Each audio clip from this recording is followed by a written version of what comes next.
السلام عليكم. أهلا بكم في قناة قصص رعب حقيقية.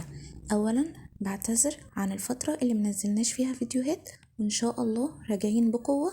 استنوا فيديوهات حصرية وقصص رعب حقيقية ما هتسمعوهاش في قنوات تانية غير عندنا في القناة بس. أهلا بكم. نبدأ قصتنا ونقول بسم الله.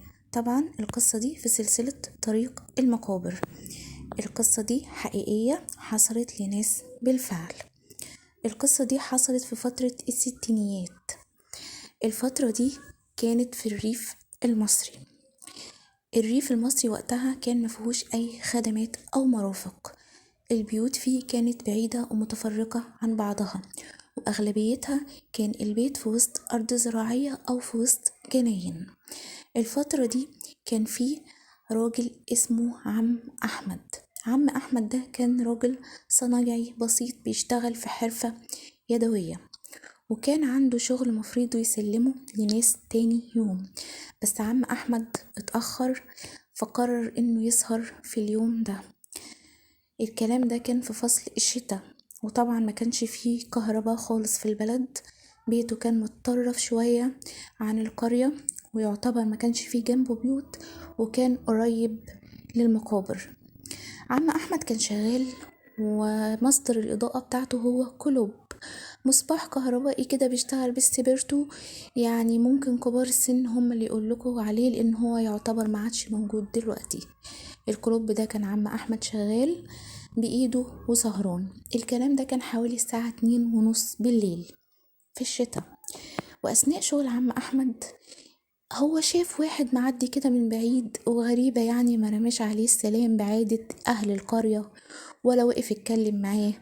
يعني في القرية لو انت معدي على حد لازم تقوله سلام عليكم وهو يقولك اتفضل، يعني ده الأساسي. لا، الراجل ده عدى كده بسرعة، ويعني ايه، ما حتى عم أحمد ما التفتلوش غير لما روح كده على جنب، يعني مشى من جنب كده، وبعد كده رجع من ورا عم أحمد وقام جاي موطي الكلوب بتاع عم أحمد شوية.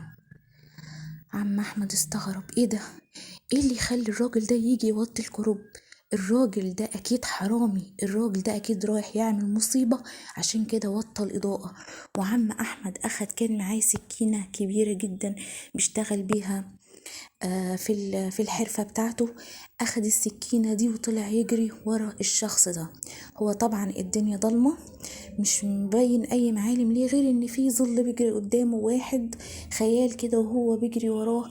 استنى هنا، أنا هعمل فيك كذا يا حرامي. والراجل ده جري بسرعة، وعم أحمد عمال يزعق ويجري وراه. والراجل ده دخل المقابر، وعم أحمد منفعل وطلع يجري وراه. دخل المقابر لغاية ما الراجل ده في آخر المقابر قام جاي رايح بالظبط كده داخل جوه قبر. الراجل اخترق القبر ودخل جواه. القبر مقفول. الراجل ده دخل جوه القبر زي الهوا. طبعا عم أحمد من المنظر ومن الصدمة وقع، ما تحركش. الناس لقيوه تاني يوم لقيوا عم أحمد واقع في الجبانة ومغمى عليه. فوقوه بس مش لقيوه عم أحمد.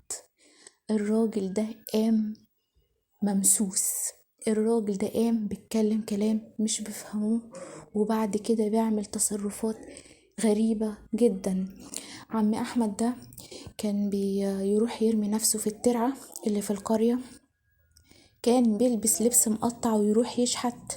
كان بيتكلم عبارات مش بيفهموها، وطبعا ما كانش بيهديه ولا بيثبته غير قراءة القرآن، وكانوا بيقرأوا عليه آية الكرسي كتير، لغاية ما ربنا أخد بإيده وعافاه من اللي جاله ومن المس اللي كان فيه. القصة دي حقيقية، القصة دي حصلت فعلا في القرية دي. عم أحمد ده الراجل ده شاف رعب محدش يتخيله. يعني حتى هو بعد كده لما ربنا عافاه وربنا شفاه من المس اللي كان فيه وخلصوا منه، هو ما حكاش غير القطعة دي. قال فهو وطى الكلب، أنا جريت وراه، دخل جوه القبر والقبر مقفول، وقال مش هقول حاجة تانية. الله اعلم عم احمد شاف ايه تاني مرضاش يقوله. الله اعلم عم احمد كان بيعمل التصرفات اللي كان بيعملها دي ليه وقت ما كان ممسوس. ربنا وحده عالم. استنونا في قصص تانية وفي حكايات تانية حقيقية وحصلت بالفعل، في قصص رعب حقيقية. ما تنسوش الاشتراك في القناة والشير واللايك وتفعيل الجرس عشان يجيلكم كل جديد. والسلام عليكم.